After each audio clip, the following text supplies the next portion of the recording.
time once again.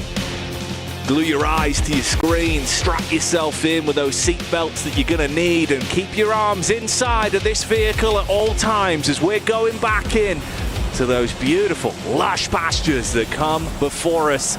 Let's get into this one, Blank, and see how things are going to start to shape up once again here today. Right now we're at the vertical drop, just waiting for this ride to get underway as we're in the plane heading down from Kameshki all the way through to the western side in Quarry. While teams get themselves out in action, Weibo going to be out a little bit later down towards Primorsk unless they go for a slightly different drop here. Oh, but look at the drop in points right now, Jackie. 85 points down to 77 in 10th place. We've got triple 77s across the board from Regnum, Kaya, Power, and Ida here. Oh, it's nasty. It's real nasty. Whole lot of sevens, but will they be lucky? That's the question. Or will it be the wrath of some of our top players back out, proving they're the top dogs in the lobby again today? Doc has been living up to the name. It has been surgically clean. Three players that we've talked about a lot here, Doc, Rosemary, Falak, all putting on a performance of a lifetime in this one. Davot with a 405 meters. I think that's breaking the record. Crazy stuff coming through. Nongshim Red 4 straight down towards the south side, looting around yellows. Falcons, as per usual, in Pochinki. But check out this circle, heading directly southeast into the uncomfortable trees, the dead woods. Will these teams be able to get themselves out alive, though? And across that match point barrier, not possible for teams in 3rd and 4th place at the moment. All eyes on Yangon and APG. See them parachuting in here. The Alpha squad that have shown us that they mean business. An uncomfortable rotate for them back on Sandhawk that resulted in a fragmentation of that team, Blank. Starved down just to Doc before they were taken out of the runnings. But a comfortable rotate here, actually, if they can head down towards Sosnovka military base. They're fully committed for this one. I think that maybe in different times they wouldn't go for it. Fourth Thrives are at their back, though, so they need to get a move on, get sprinting at the moment. But if they can get down towards Sosnovka, they can make a comfortable rotate over towards that eastern bridge. We'll see if anyone tries to hold them out, but likely Thundertorps are going to hold in Milta. Some nice shots over towards Top, who does have to drop down, takes a bit of damage from that leap as well. This is a slightly sad start, but it should get better, unless Fourth Thrives tries to get involved in this one. It'd be a risky maneuver for him to full commit, full sand, hop behind the wheel, put the pedal to the metal and chase them down. But they're still raining out shots. IQ is the tool for the job as well. QSS, not the best weapon in the world, but when you've got no vest, no helmet, it will hurt, and comes pre-installed with that scope.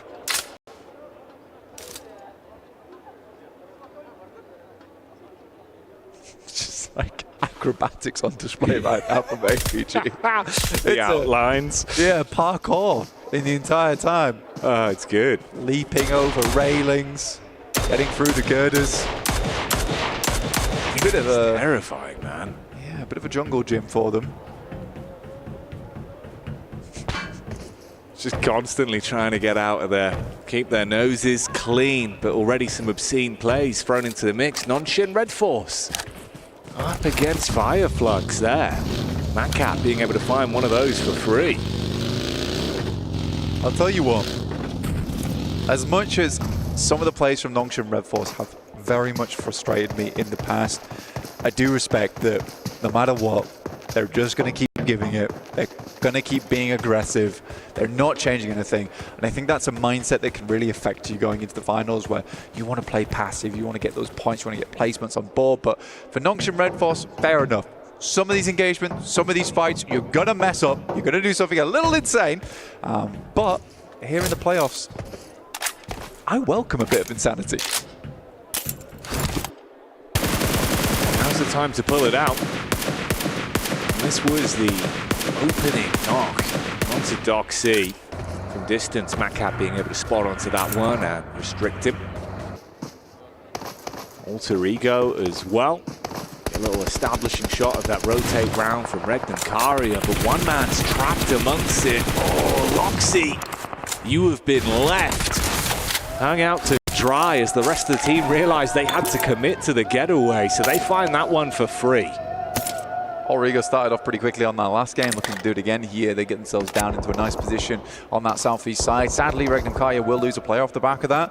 But they're no strangers to these types of circles. Usually do have a fair amount of success on them.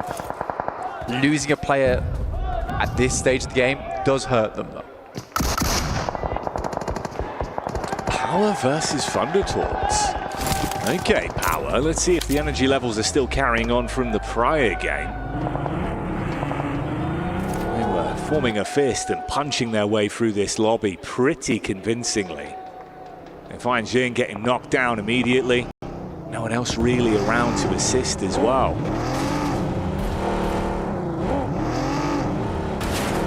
Power pushing up. This is not a bad spot for Power either. They can play this. Regnum Karia do move up.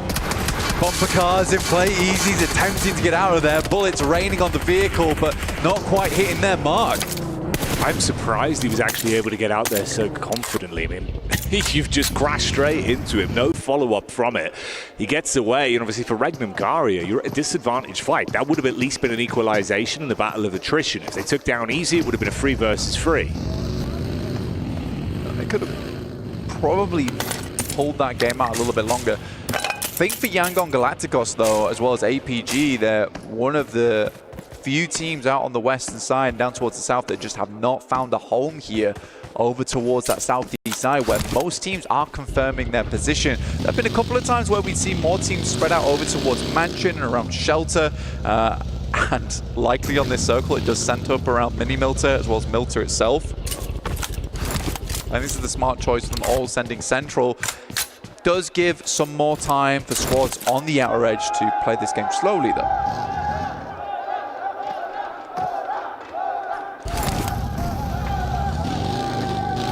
DRX back on screen here as well. DRX, again, another team that was looking relatively impressive. Whenever we've seen them in terms of those later circles, the communication's been really good. Hyunbin's had some huge pop-off plays as well. It's always fun to watch. On this one, they get a lot of time to ponder and think. Team Secret, of course, you had that late finish, coming second in the previous game. See what they can do here. It's Saycloud that's just off in the distance. And Murnat that gets contact. Few shots fired in towards the vehicles, trying to trace them down. Hefty chip. Not a bad shot towards Jake. He has to switch vehicles, though. Knows that that buggy is not long for this world. We'll just heal up using the bandies.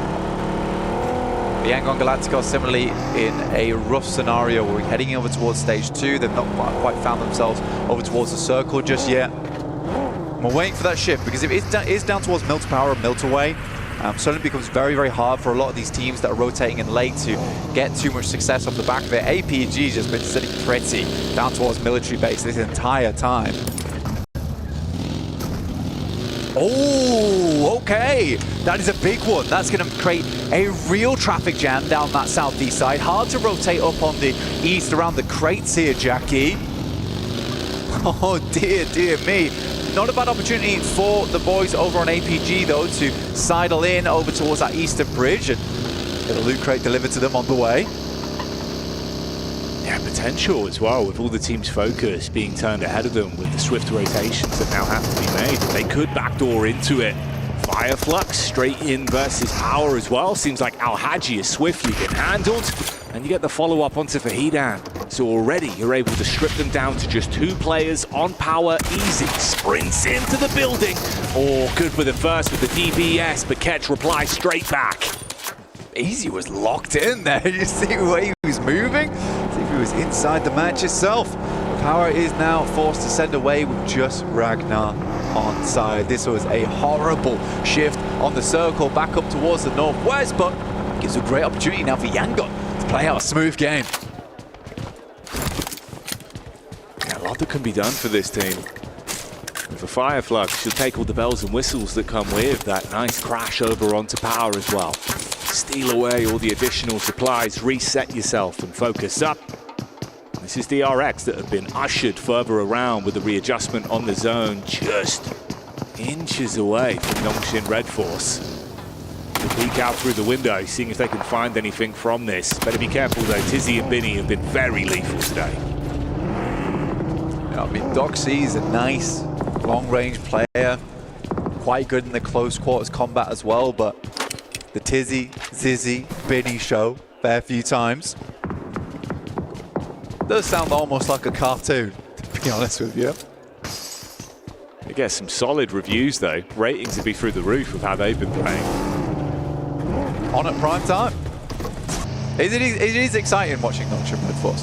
APG finally making this move. Like I said, they got a loot crate delivered to them, which was awesome. Ida is holding though. It's a smart maneuver from Ida. One that might just pay off, especially if they are confident that APG is going to be moving through late, which possibly means here that APG is going to have to wait on the outer edges.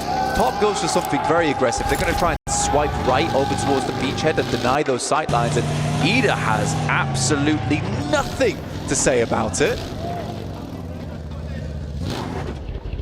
Yeah, it looked like they were clued into the situation. We're going to hold this in a nice crossfire, but instead you kind of leave one man out. All on his lonesome and Darkin has to jump in the back of the buggy and try and make a quick getaway from it, link up with the rest of the squads. They're not at a disadvantage, but you get over the bridge and back onto the mainland now. Back over towards the east. Prison as well as Shelter.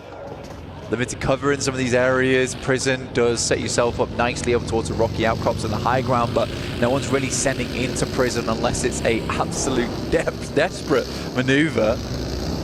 So that cuts out a little bit of playing space. I can't imagine we're going to have 16 teams going into Zone 4 though. Something will start to change soon. Top offering up a short back and sides to Ida, trying to trim them down from a distance on the coastline.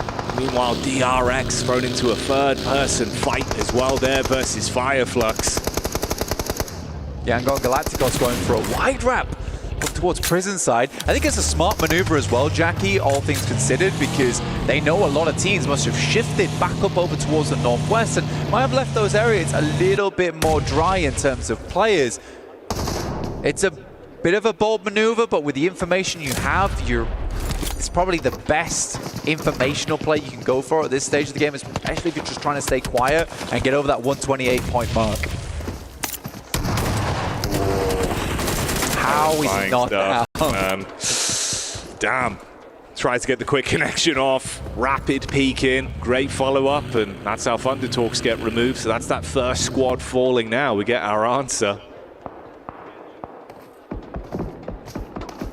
Thunder Talks out. I mean, they've just not had the greatest of playoffs, really. In 36 points, at the bottom of the tables. DRX, though, comfortably will hold on to that one around Milter, but they've got further to go. And here's APG, in fact, looking to get the toothpick out and clean out the remainder of DRX inside of Milter. If they can do that, they will control nicely down towards the south edge, and they know that DRX has been forced in an uncomfortable spot now. Ooh. This is problematic though. Top further ahead. They're able to find that angle into the building and get the knock on him. That's from way back up on the hillside with Fireflux. Doc, why are we peeking that? That's a crazy maneuver. I get that, you know, he has teammates that can come in, but what are we going to do? Another teammate comes through, peeks, almost goes down. Potentially might have had 3 players going down there, losing durability on helmets and vests. Just get your boy up, all right? Top's probably shouting at him, like, just res me. Like, that's all I need right now. Rufus on the drive-by inside of that hovercraft. All the bullets smashing into it. He's getting torn to shreds as well. So many squads having vision onto him. Very, very overzealous maneuver. I don't quite know what was going on in his head at that moment in time. I know they want to get into the circle, but you've got bare information going into it. There's plenty of players that can sit around those hilltops as well. I suppose he thought he could get further in the hovercraft, but there was some serious team shots onto that vehicle, and I know that a lot of players hate how that hovercraft can get players and teams into pretty notable areas of the map. So as soon as they see it, they see red. And this to me is starting to look a little bit like Alpha coming into this one, maybe quite antsy today. Some of the decision making, the way they're jittering a little bit. Feels like the nerves might be there, the pressure that could potentially be put on them, and from the environment we're in here on Smash Sunday. It's always so uncomfortable not hitting match point game one, because then it sends you in a bit of a spiral where every single game, therefore, if you're like, well, we just need a passive game, just need 10 points. That's all we need to grab in these matches. Let's kind of pull this back. Let's reassess the scenario going forward. Most of the time, you should just play your own game. Don't think about Smash ruling, especially for Yangon as well as APG. Not sure what happened there with T24 and IQ, but especially for Yangon and APG, they were so far ahead, it doesn't matter. They just need to play out a regular match of PUBG Mobile for themselves, eventually hit that marker. What is happening? What on earth has gone on there? T24 nades. Double team knock. Is it replay? That's like Max's nade of the day right there. Yeah. Max a minimum on that one. We'll forget about that. Focus up on this. Nonshin Red Force versus Fireflux. Throwing out fists inside of the building. Close quarters engagements with that third party of DRX. Trying to get a look in as well and see if they can snatch points from this. So we do lose out on Scarface. Matt Cap goes down, so the Fireflux cleaned out on this one. Alter Ego with the read over on the side. It's Krypton that's quick to the hit. So with Hyunbin falling, DRX starting to lose some manpower as well. Yeah, more shots going through. Great rotate from APG, by the way. They saw this fight break out between DRX, Nocturne Red Force, and Fireflux. That was their direct competition on that north side. They used that moment to swing round to the west. So I really enjoyed that coming through from APG. Don't even want to think about what happened in the Fourth Thrives camp. I think they're quite frustrated with what just occurred. Yeah, that is a comedy of errors that you will be very quickly clambering to forget. Meanwhile, though, you're going to be having your eyes light up if you're a fan for Yangon, as they're in with 3 eliminations off the back of that. Oh, I'm getting a replay. Don't show us the replay. Oh, no. I'm glad they at least didn't show us the Molotov as well. Dear me. Yangon, though, that is 3 separate teams they've been involved on. It was Team Secret, Ida, as well as Alter Ego. And they just keep going. They just keep going on that one. At this point, even just off elims alone, I mean, only 4 more to find now. You've already grabbed yourself so much stock inside of this game, and it's very early doors. We're already 17 minutes in. Yangon Galacticos down towards plenty of teams. And they took advantage of that high ground that Prison affords you on that eastern side. They knew they were lacking information, and they're coming in from that northwest, so they change up the game, and they use the plane map as well as the circle that came through to identify an area on the map that might be a little bit more open. They can start to develop that intel. The Arena Gladiators swinging and showing us they're handy with steel up against Team Secret, but the clap back from the hillside is Yangon that try and get a spot down and see if it's worth committing to this one. You know, there's been a fair amount of chip damage, and there's even more follow-up coming in as well. I think when you look over towards E-Arena as well, the fact that they delay them here almost certainly should count them out, because the circle is going to push them in. They are on the short side of it, so it will take a little bit more time, but all Yangon Galacticos really need to do now is just send a couple of shots, a couple of bee stings down towards E-Arena and keep them locked down. It's not just that Yangon are playing well, it's that Alpha obviously having a real struggle of a game as well. I mean, it's just Shoal now. You have the sideline shots that came in from Falcons as they were trying to make their way over, so it's just down to the solo man. Again, another game where likely APG is not making it over the match point. Rests on the shoulders of Yangon. Should get at least 4 points off the back, or at maximum 4 points off the back of the arena. This moment will be stolen away by Horror. That could have been right there, right then. If they took out the entirety of E-Arena, Yangon would have made it. Need to get themselves into placements range now, though. I honestly think that's what they were debating as well. You can see kind of the difference in the two players that were further up, almost feeling like if they went for that one, it would have been worth the risk and reward potential. Falcons back over onto Alter Ego, giving as good as they get, with Nunshin also looking to see if they can snatch away some points from this. Falcons actually not playing a terrible game right now over towards the south side. They are roaming, they are making sure they keep track of a lot of the players coming through. The circle will start to push E-Arena in. Now for Yangon Galacticos, this is less of a matter about battling against E-Arena and more of a case of battling against Horror stealing away these eliminations. It's Myrna and SayCloud that have basically just had to prevent anyone sneaking in from the backline, whilst the raw focus from Romeo and co is just thrown down the hill onto E-Arena. They're finally getting what they were building into on this one and converting those knocks into full eliminations, take down the squad, mop them up, and keep those elims building. 7 elims, one single point away from beating the 128 barrier now. So Yangon Galacticos just need to get themselves into 8. That's all they need.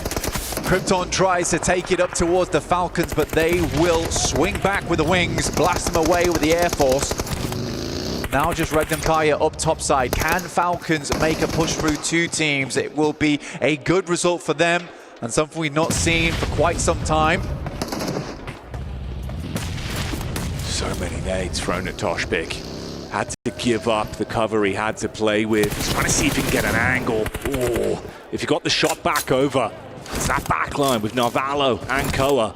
You could completely fragment the Falcons, leave them in a position where potentially they can start to take the fight to them. Silas rocks over as well, makes his rotate in the back of the buggy, looks for the peek up. They might have got the pick-me-up, sure, but can they still hold on to this ground? Falcons looking over towards Silas, who backs straight back in towards the buggy, hits the deck. Smile with 4 elims on the side of Yangon Galacticos and looking not to let that kind of pace let up anytime soon. He wants to keep on pedaling. Myrna now setting his sights over towards Wild. It's a bit more chip damage here. It's kind of a 3-1 split with how they're playing it as well. I mean, Myrna is going in towards Regnam, whereas you've got Smile still just looking for the vision back over on towards Horror, with 2 players in the center there for the quick rotate depending on where the favored fight goes. Meanwhile, Zol, the last man from Alpha, is spotted with the wrap over from 4 Thrives. Oh, Toshpik goes for the peek out, but it doesn't work. Narvalo, quick, hits that one back. Falcons with 9 eliminations, Jackie. This is a big step up in performance from them today. Weibo as well, getting some good results in over towards 4 Thrives, who have not been thriving on that southwest side. The Falcons, they see weakness, and they'll send in. Narvalo unloads. The Hailstorm hits onto Falak T24. Trying to scrap back, but not much that can be done, as Koa will restrict and remove the potential for any comeback for T24 and Koa on that one. So goodbye 4 Thrives. Unfortunately, the Falcons might have finally come unstuck. Shots down on the 3 of the players. Only 1 man remains alive. Meanwhile, Jiggle looking for the head-to-head versus Yangon. Gigantic game for Falcons, honestly. 11 elims, very, very nice. They won't go any further than that. Weibo Gaming looking to catch up to the Titans at the top of the lobby. Another nade sent through in the Molotov, as well as a nade towards the back, but Romeo will at least hit Jiggle with that molly. Burns him out. In the meantime, Murnat will pick up Silas. Sleepy gets lucky there on that bounce, didn't he? For Yangon, the job is done of all they wanted to establish on this one, pushing past that 128 barrier and making it to the match point for the smash rule. They're focused now on how far can they go in this game. Strike fear into the other squads with how they've been playing. Yangon, Romeo's down, and they're going to send in with SayCloud. No fear will be taken out. But they need another game after this one with a chicken dinner. Sky, though, from Horror, putting in the work, and Weibo still holding on that south side, Jackie. Good shot from Sky, dear me. Really crisp stuff. Yangon have finally met their match in Aura with how they've been able to play. Wide open angles and quick shots from Sky. Mernat, though, frustrated, wants to grab even more points for them, push further up the standings, and leave these squads knowing that if you come to the best, you better be able to strike them down. Weibo needs to get moving, though. Like, this is a fight that they could capitalize off the back of. Yangon needs to push up the hill, and Weibo's had no influence here. Order finally looks over. SayCloud is down, and do the boys want to move over towards his way? He's gathering as much information as possible. Now with the big weapons in the back pocket, looks to put the hurt in. Ragnar with an off angle towards the back. Order jump spotting. SayCloud's still down. Might have just not seen him there. They've both got so much utility to work with here as well. In a position to provide themselves some better sight lines, get those smokes down. Nades for the engage as well. A good range of different placements in terms of where these players are. If the fight kicks off, they can get angles onto you, even if you only slightly peek back into it. Mernat inside of the vehicle, hit heavy by Order. There goes the first man. It's good timing as well as the circle starts to push in. Brilliant timing, in fact. They can delay as much as possible, will make life very hard for Yangon. And Power. Of course, it was Ragnar that was left as the solo so long ago. The last man representing the organization, trapped in position with he just guarding his only exit. Yeah, just needs to worry about the blue, essentially, and that'll do the trick. Now Weibo can set their sights completely over towards Yangon Galacticos. They have a man advantage, but positioning is not great for them.